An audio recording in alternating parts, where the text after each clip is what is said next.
warahmatullahi wabarakatuh. Perkenalkan, nama saya Adi Tripramono. Saya adalah seorang dosen pada program studi ekonomi syariah Fakultas Ekonomi dan Bisnis Universitas Mula Warman. Video ini saya buat dalam rangka untuk memenuhi salah satu kewajiban dalam program peningkatan dosen melalui uji kompetensi teknis dan pedagogik yang merupakan salah satu bagian dari proses menuju sertifikasi dosen. Salah satu elemen penilaian dalam program ini adalah penyusunan dan penyampaian video pengantar mata kuliah yang saya ampu sesuai dengan rencana pembelajaran semester atau RPS dan praktik pedagogik yang telah saya jalankan. Dalam video ini, saya akan memperkenalkan salah satu mata kuliah inti di program ekonomi syariah, yaitu filsafat ekonomi syariah. Mata kuliah ini bukan hanya penting secara akademik, tetapi juga strategis dalam membentuk kerangka berpikir ilmiah mahasiswa, khususnya dalam konteks pengembangan ekonomi yang berlandaskan nilai-nilai Islam. Sebagai dosen, saya memandang penting untuk tidak hanya sekadar mengajar, tetapi juga melakukan refleksi dan pembenahan terhadap pendekatan pengajaran yang saya lakukan. Oleh karena itu, video ini merupakan bagian dari proses tersebut. Filsafat ekonomi syariah adalah mata kuliah wajib yang diberikan kepada mahasiswa semester 4 pada program ekonomi syariah Fakultas Ekonomi dan Bisnis Universitas Mula Warman. Mata kuliah ini memiliki bobot 3 SKS. Mata kuliah ini dirancang untuk membentuk cara berpikir filosofis dan islami terhadap bangunan ilmu ekonomi. Dalam konteks keilmuan, mata kuliah ini menjadi fondasi penting untuk memahami ekonomi syariah, bukan sebagai derivasi daripada ekonomi konvensional, melainkan sebagai suatu disiplin yang memiliki workflow sendiri. Mahasiswa akan dibekali dengan pemahaman mendalam tentang filsafat ilmu, baik dari perspektif Islam maupun Barat. Melalui pendekatan epistemologis, metodologis, aksiologis, serta ontologis, mahasiswa diharapkan mampu mengevaluasi ilmu ekonomi sebagai produk peradaban sekaligus juga sebagai sebuah sistem nilai. Dengan pendekatan ini, mahasiswa akan dilatih untuk memiliki daya nalar yang kritis, kemampuan yang reflektif, dan integritas keilmuan dalam menghadapi kompleksitas zaman. Adapun materi yang saya susun dalam RPS antara lain meliputi yang pertama adalah pengertian dan sejarah filsafat ilmu. Yang kedua, ontologi, epistemologi, aksiologi, baik dalam tradisi filsafat Islam maupun tradisi filsafat Barat. Materi ketiga yaitu adalah kritik terhadap sekularisasi ilmu. Sedangkan yang keempat adalah islamisasi ilmu pengetahuan. Yang kelima adalah aliran-aliran epistemologi. Yang keenam adalah teori-teori kebenaran. Yang ketujuh, tradisi keilmuan Islam. Yang kedelapan adalah epistemologi fikih dan ekonomi syariah. Dan yang terakhir adalah adab keilmuan dalam ekonomi Islam. RPS ini dirancang mengacu pada capaian pembelajaran lulusan atau CPL, Program Studi Ekonomi Syariah Universitas Mula Warman, serta juga pada standar pembelajaran pendidikan tinggi. Fokus utamanya adalah membentuk sikap ilmiah mahasiswa, memperluas penguasaan terhadap dasar-dasar filsafat ilmu, serta mengembangkan keterampilan berpikir yang konseptual dan argumentatif. Metode pembelajaran yang saya terapkan dalam mata kuliah ini mencakup ceramah interaktif, diskusi kelas, presentasi makalah, dan refleksi individu. Mahasiswa dilibatkan secara aktif dalam menyimak, mengkritisi, dan mengembangkan materi yang diajarkan secara kontekstual. Penilaian yang kemudian saya lakukan dalam mata kuliah ini mengacu pada pendekatan acuan patokan atau PAP, yaitu meliputi kehadiran, afeksi, tugas, ujian tengah semester maupun ujian akhir semester.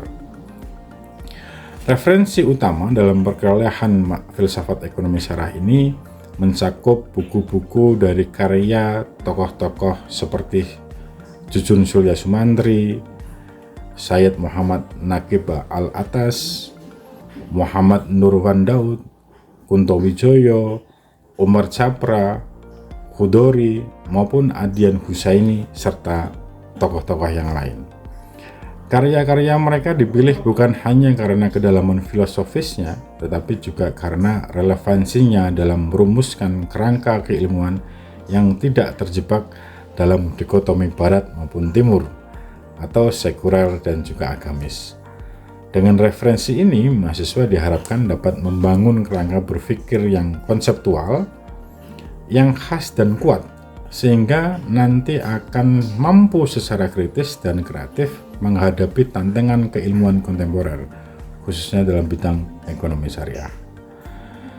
Dalam implementasi pembelajaran, saya menggunakan pendekatan yang menekankan pada pencapaian learning outcome secara terukur dan terarah. Pendekatan ini memungkinkan mahasiswa untuk mengetahui sejak awal apa yang menjadi kompetensi akhir yang harus mereka capai, baik dari segi pengetahuan atau knowledge, keterampilan intelektual dan profesional atau skills, maupun sikap dan nilai-nilai keislaman atau attitude dan values. Dengan demikian, seluruh aktivitas pembelajaran, baik diskusi, presentasi, tugas mandiri maupun refleksi, dirancang secara sistematis agar terarah pada capaian tersebut. Untuk memberikan gambaran konkret atas pelaksanaan proses pembelajaran tersebut, saya menyisipkan cuplikan video pengajaran dari pertemuan perkuliahan filsafat ekonomi syariah yang saya ampu. Dokumentasi ini merupakan bagian dari praktek nyata saya dalam mengimplementasikan pendekatan konseptual yang reflektif yang telah saya uraikan sebelumnya. Saya berharap rekaman ini dapat menunjukkan bagaimana saya berupaya menyampaikan materi filsafat ekonomi syariah secara sistematis, komunikatif, dan relevan dengan konteks mahasiswa saat ini.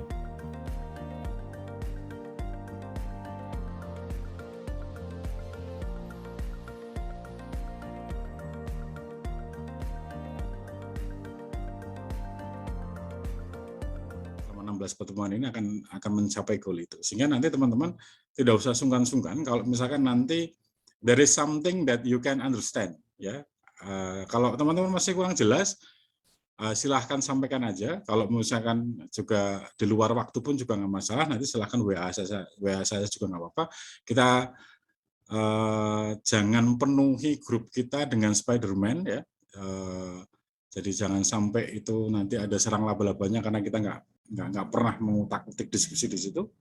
Saya harap nanti teman-teman bisa aktif baik di diskusi di forum konferensi ini maupun juga ada di grup. Oke, teman-teman. Nah, sambil menunggu yang lain, saya mau ngobrol dulu lah sama teman-teman semuanya ini. Yang pertama mungkin kita awali dulu teman-teman sebelum kita mulai. Mari kita berdoa dulu supaya apa yang kita pelajari pada hari ini bisa bermanfaat buat kita. Teman-teman semuanya juga bisa memahaminya dengan baik. Kita dapat insight dari apa yang kita bicarakan. Dan yang pasti semoga Allah memberikan kemudahan bagi kita dan kelancaran jaringan, kelancaran apapun, sehingga kita nanti bisa mengambil pengetahuan dari apa yang kita bicarakan. Berdoa, saya persilahkan. Nggak apa, Mbak Rasna, teman kita, saudara kita dari Makassar, ya, UMM, semester 3 ya, Mbak ya? Iya. Iya. Jurusan apa, Mbak? Hukum ekonomi syariah. Oh, Masya Allah. Hukum ekonomi syariah. Oke, XR. Oh, Alhamdulillah, dapat tambahan lagi perspektifnya. Ada perspektif hukumnya nanti berarti. Kalau saya mengatakan filsafat, apa yang terbesit dalam pikiranmu? Silahkan. Teman-teman sampaikan. Yang terbesit MH Ainun Najib. Oke, MH Ainun Najib. Oke, saya tuliskan. Kenapa kamu kok berpikirnya langsung bilang MH Ainun Najib? Karena memang apa ya, seperti yang kita tahu beliau itu kan emang sering sekali gitu dalam kegiatan yang apa namanya? asosiasimu langsung kemudian asosiasi Mas Arief langsung kemudian yang diusir adalah seorang MH Ibnu Najib ya. MH Ibnu Najib. Oke. Lalu sama Dr. Fahrudin, ya, Dr. Fahrudin juga. Fahrudin Faiz. Oke. Fahrudin. Oke, MH dan Fahrudin Faiz. Sering ikut pengajian filsafatnya dia? Terkadang tidak ya, bukan ikut pengajian, cuma kadang di YouTube adalah kita lihat. Oke. Mas Arief langsung memberikan kepada kita dua orang tokoh yang ada apa teman-teman di layarnya teman-teman? Apa ini? Perahu. Perahu. Oke. Ada perahu ya? Ada perahu. Pertanyaan selanjutnya, apakah perahu itu ada? Ada. Apakah perahu itu ada? Arief ya, barusan yang jawab ya? Ya, Pak. Kita coba untuk kemudian hari ini kita melihat bagaimana ya bangunan dari filsafat untuk kemudian nanti akan bisa menjadi semacam metode buat teman-teman untuk kemudian ternyata kayak gini tuh cara berpikirnya. Ternyata setiap kali kalau kita kemudian berpikir pasti kemudian kita memiliki instrumen. Ya. Nah, minggu kemarin kita sudah sampai kemudian ada di sini ya. Ada di pembahasan tentang mengenai pengetahuan dan juga ilmu pengetahuan. Apa itu pengetahuan, apa itu kemudian ilmu, ya. Dan kita juga sudah sampai pada pembahasan bahwa kalau kita membicarakan pengetahuan, maka itulah bagian yang umum, yaitu adalah keseluruhan objek. Sedangkan kalau kita membicarakan tentang masalah ilmu, bagi saya filsafat itu menurut saya ya Pak, untuk saat ini filsafat itu seperti ilmu yang mencari hakikat. Jadi ini semacam pencarian hakikat dari sesuatu seperti itu Bapak. Jadi kita ingin menemukan kebenaran dari suatu hal seperti itu Bapak. Jadi kita bertanya-tanya tentang suatu peristiwa atau suatu kejadian. Bahkan ada sebagian yang menanyakan tentang kebenaran Tuhan seperti itu ya Bapak. Jadi bagi saya filsafat itu seperti sebuah pencarian seperti itu Pak. Pencarian tentang hakikat, tentang kebenaran sesuatu dan juga cara pandang kita tentang sesuatu hal seperti itu Bapak. Menurut saya untuk saat ini seperti itu Bapak. Jadi kalau saya memandang filsafat Pak sebagai sebuah proses berpikir untuk mempertanyakan, kemudian mengabstraksi dan mencari jawaban dari hal tersebut. Saya dulu Pak. Oke. Pak, Mbak Desi. Kemarin itu waktu setelah pelajaran saya diskusi sama teman saya. Ya. Itu katanya kalau saya ambil kesimpulannya Pak, itu ilmunya orang penasaran Pak. Filsafat. Ilmunya orang penasaran dan juga harus ahli Pak kalau mau menyampaikan pendapat. Iya, oke. Jadi pernyataan saya yang kemarin itu salah. Kemarin. Oke, there is something wrong when we are in education matters. Ya. Jadi tidak ada yang salah kalau kita sedang belajar. Itu teman-teman, kalau menjelaskan filsafat secara terminologi itu adalah filsafat adalah sebuah ilmu. Ingat, ini adalah sebuah ilmu, ya.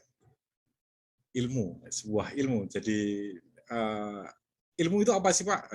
Ada ilmu, ada pengetahuan, ada keyakinan, ada apa? Karena kita di sini ini sedang belajar menggunakan SKS, menggunakan apa, maka kemudian yang saya sampaikan di sini adalah filsafat sebagai sebuah ilmu. Karena ini sebuah ilmu, maka kemudian sebuah ilmu yang mempelajari. Nah, ini yang tadi disampaikan sama Mas Arief, untuk yang mempelajari hakikat segala sesuatu. Yang disampaikan sama Mas Arief, untuk yang mempelajari hakikat segala sesuatu. Secara, ya teman-teman, secara pertama adalah kritis. Secara penasaran.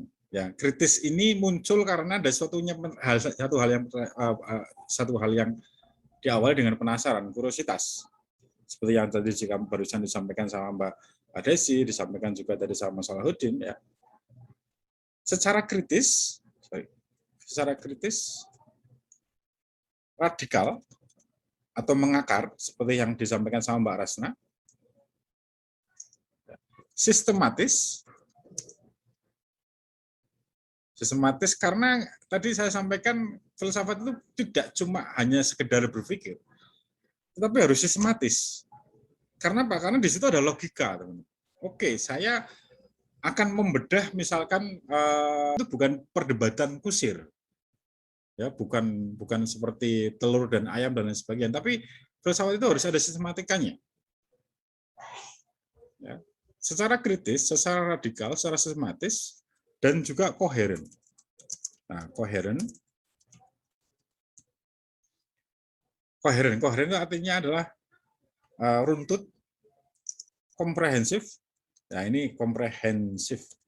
Ini yang mungkin kata kunci yang tadi belum disampaikan sama teman-teman semuanya. Kalau koheren itu adalah runtut, ya. Tidak akan koheren itu adalah runtut. Runtut itu maksudnya tidak acak, ya.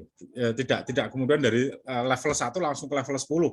Meskipun itu bisa, tetapi biasanya kalau dalam proses berpikir filosofis pasti ada yang nanti terlupakan kalau kita berpikirnya seperti itu.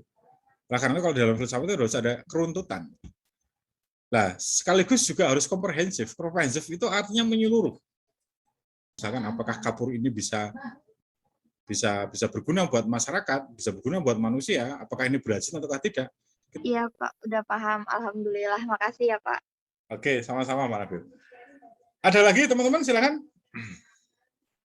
Bapak izin bertanya, Pak. Oke, Bung Arif. Berbicara tentang zakat, berkaitan dengan zakat, kita juga tidak lepas membicarakan tentang lembaga amil zakat, LAS, ataupun yang sekarang adalah Basnas, Badan Amil Zakat Nasional itu. Nah, tapi kalau kita lihat Basnas ini juga kurang berpengaruh juga untuk masalah zakat ini juga. Istilahnya tidak terlalu besar lah pengaruhnya untuk masalah pengelolaan zakat seperti itu, karena ya masyarakat juga yang mempercayakan untuk pengelolaan zakat kepada Basnas itu juga tidak terlalu, artinya juga tidak banyak juga seperti itu. Menurut Bapak, kenapa masyarakat ini menilai Basnas ini istilahnya dengan nilai yang artinya ada beberapa masyarakat yang memandang itu tidak percaya seperti itu untuk memberikan zakatnya seperti itu untuk dikelola oleh lembaga amil zakat atau oleh Basnas itu sendiri seperti itu. Ini berarti ada suatu nilai yang muncul nih di tengah-tengah masyarakat ya dalam menilai Basnas itu sendiri. Apa itu juga berhubungan dengan penilaian masyarakat terhadap lembaga-lembaga yang dibentuk oleh pemerintah sebelum-sebelumnya sebetulnya. Kadang masyarakat. Oke, gimana Pak? Jadi kan kayak kesimpulan yang tadi Bapak kasih tahu itu kan kayak dari karakteristik ekonomi Islam sendiri kan ada non riba, non judi, non goror kan ya. Yang kayak itu tuh kenapa nggak boleh itu karena kan mempengaruhi kehidupan masyarakat luas gitu kan, karena dapat merugikan banyak pihak yang tidak sesuai dengan syariah Islam juga kan, karena juga kan kayak misalnya memperkaya salah satu pihak aja gitu dan merugikan yang lainnya juga. Terus kayak kan selanjutnya juga kan ada aliran zakat itu kan, kayak aliran yang menyalurkan dananya untuk masyarakat yang termasuk ke beberapa golongan. Di mana tujuan zakat itu sendiri kan kayak Allah itu mau umatnya kayak setara, menyetarakan harta umatnya gitu loh, kayak nggak ada yang lebih kaya atau lebih miskin gitu kan, kayak ya setara aja gitu loh. Jadi kan kayak, tapi kan kayak di Indonesia itu sendiri kan kayak dilihat kan masih banyak kan ya yang miskin gitu, kayak masih kekurangan harta atau kayak masih susah gitu kan ya Pak. Nah, itu apakah salah satu alasan jika kayak pembagian zakat di Indonesia ini kayak masih belum optimal gitu, itu masih itu bisa sebagai alasan itu nggak sih Pak? Kayak Nah, ini adalah jalur fikih ya teman-teman ya. Kita tidak dalam ekonomi Islam. Jadi yang tadi saya sebutkan sebagai konsep mengalirkan itu kalau kita implementasikan seperti apa Pak dasarnya? Yaitu anjuran untuk kemudian bekerja dalam berniaga. Sehingga nggak mungkin ya kalau di dalam ekonomi Islam orang yang kaya raya tetapi dia tidak bergerak tangannya, dia tidak bergerak tubuhnya.